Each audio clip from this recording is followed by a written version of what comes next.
what the contract is? I want to say it's $3 million a year for 8 to 10 years. It's almost $30 million, something like that. These leftists are idiots. Idiots. They're not about business. They're not about growing the WNBA. They're about diversity, equity, and inclusion.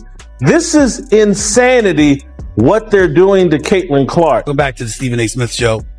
Before I get on out of here, I had to talk about a story that's very, very important.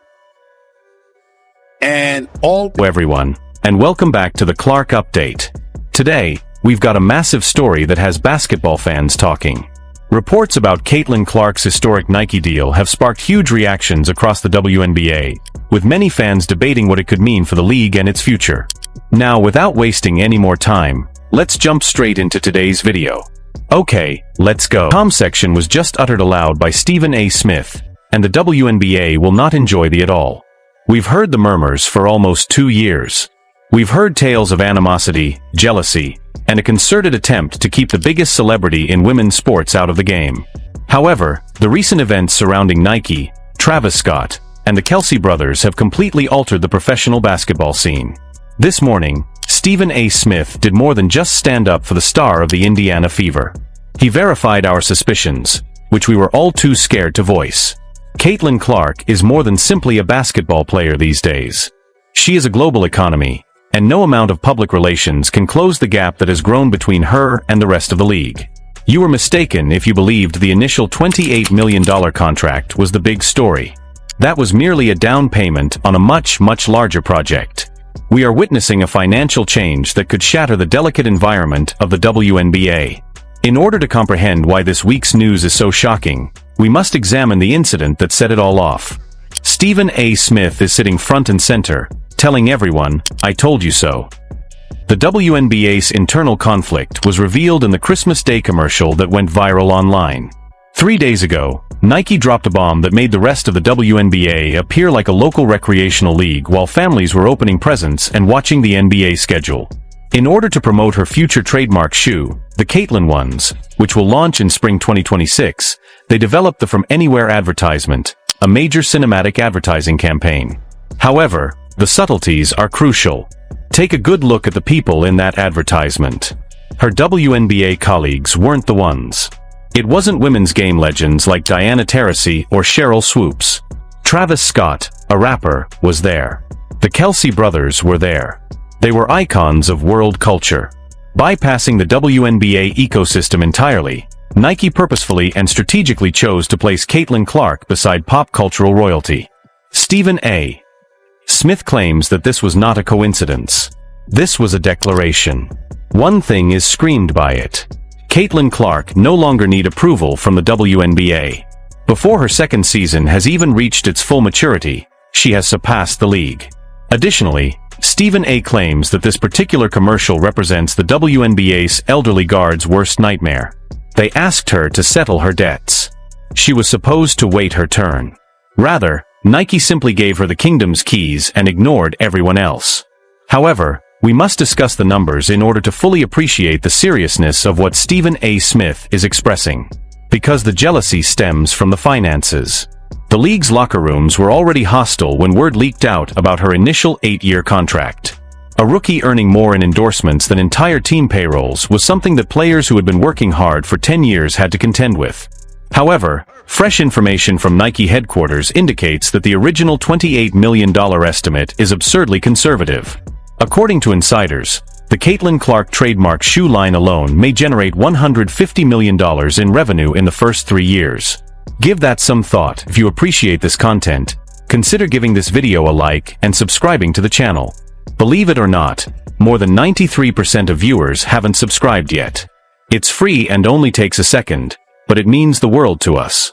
So, did you subscribe already? Was announced that Caitlin Clark signed a massive endorsement deal with Nike. This deal was for 8 years, $28 million with a signature sneaker included. Now, at the time, right, $150 million. In comparison, the typical WNBA player earns roughly $76,000 annually. Less than $250,000 is the maximum wage. According to Stephen A. Smith, The radioactive core of the conflict we are witnessing on the court is this enormous financial gap. These days, it's more than just basketball. It's about a rookie making more money in a single sneaker drop than most players would ever see. Additionally, Stephen A. argues that human nature is unbeatable. That kind of economic disparity cannot be introduced into a competitive locker room setting without fostering disdain. Stephen A. Smith enters the conversation at this point with his most dramatic confirmation to far. He went on record this week, intensifying his contentious envy storyline and making it clear that after this commercial airing, animosity toward Clark will undoubtedly soar. His reasoning is straightforward yet harsh.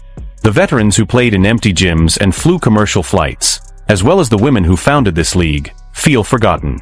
They feel as though they put in a lot of effort only to see a rookie enter and receive the Michael Jordan treatment. Smith cautions that last season's hard checks, physical fouls, and freezing out were merely warm-up acts. The target on her back has increased tenfold as she is now the official face of Nike basketball, regardless of gender. We need to put this aggressive Nike move in perspective. Nike is not a non-profit organization. They are a machine driven by data. They noticed the ratings. They saw the jersey sales. They watched the queues extending around the block in Indianapolis.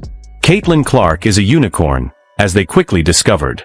Nike took a different approach while the WNBA league office worked to share the marketing cash among the 12 clubs in an effort to create equity and justice. They bet everything on the star. Stephen A. Smith has been critical of the WNBA's handling of Clark's entry since day one, claiming that they fumbled the bag by attempting to stifle her fame in order to appease other players. This reveals the league's enormous strategic failure. The WNBA made an effort to be polite. Nike responded, "No, you have one megastar and we are going to treat her like it." This difference is embarrassing for the league.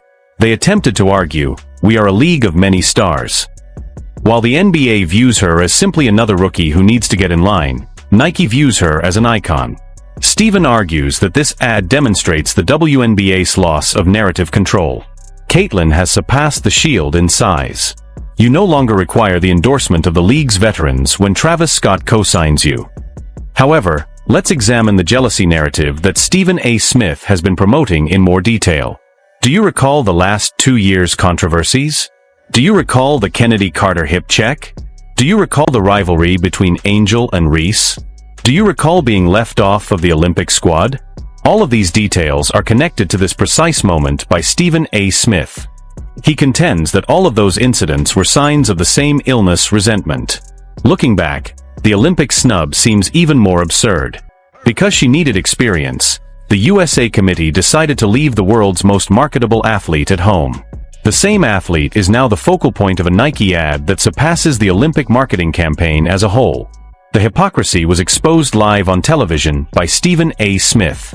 He emphasized that corporate America was playing to win, while the Olympic Committee and the WNBA were playing politics. He observed that women's basketball gatekeepers attempted to dehumanize her. They made an effort to convince her that she wasn't unique. And what was the outcome? She gained greater notoriety, money, and power. The gatekeepers, on the other hand, appeared insensitive and nasty. In essence, Smith's confirmation is a victory lap. He is saying, "I told you that you were mishandling her, and now Nike has proven it." Since the hardware is a crucial component of this jigsaw and what the fans are truly waiting for, let's talk about it. The hype train has officially left the station with the release of the Caitlin 1 scheduled for spring 2026. In basketball, receiving a signature sneaker is the rarest honor. Few WNBA players have ever owned one. One belongs to Breanna Stewart. Caitlin Clark's launch is on a different scale than Sabrina Ionescu's. Industry analysts are comparing this to the introduction of the Air Jordan rather than a WNBA sneaker. They anticipate lines. They anticipate a boom in reselling markets. The new interlocking C logo that Nike introduced is already widely displayed on billboards and sweatshirts across the country. This is an important logo. It is positioning her as an independent brand. Jordan comes to mind when you see the Jumpman, not the Chicago Bulls. Nike wants you to think about Caitlin rather than the Indiana Fever or the WNBA when you see the interlocking C. The wedge is driven deeper by this tiny difference. Regardless of the league she plays in, she is starting to establish herself as a brand. Because they need her far more than she needs them, Stephen A. Smith cautions that the WNBA is at risk from this kind of leverage. This brings up the subject of race, which Stephen A. Smith has never avoided. He has often talked about how Caitlin Clark's coverage and reception are influenced by her race. He has maintained that some of the anger stems from the fact that a white player from Iowa is being hailed as the savior of a league that has been dominated by black women for 25 years. Smith maintains that this is a private discussion, despite the fact that it is uncomfortable. This is made worse by the Nike contract, which fully supports Clark. It contributes to the myth of privilege, even when other stars may receive less publicity. But Stephen A. also points to the green to refute this. He contends that business is business. People are seated by Caitlin Clark. She is a jersey salesperson. The WNBA has never seen TV ratings as high as she does. According to Smith, rather than freezing her out, the players need to praise her for increasing the possible wage ceiling. He affirmed that while all boats are being lifted by the rising tide, charter flights, better hotels, increased media attention, the participants are more concerned with who is in charge than they are with having fun. By using Travis Scott and the Kelsey brothers, the From Anywhere ad also emphasizes a significant cultural shift. Caitlin Clark is a crossover star, according to Nike. NFL fans find her appealing. Hip-hop lovers are drawn to her. Even those who have never watched a quarter of WNBA basketball will find her appealing. The pinnacle of marketing is this. For a considerable amount of time, the WNBA has marketed primarily to its current fan base. That wall was destroyed by Caitlin. According to Stephen A. Smith, she is untouchable because of her broad appeal.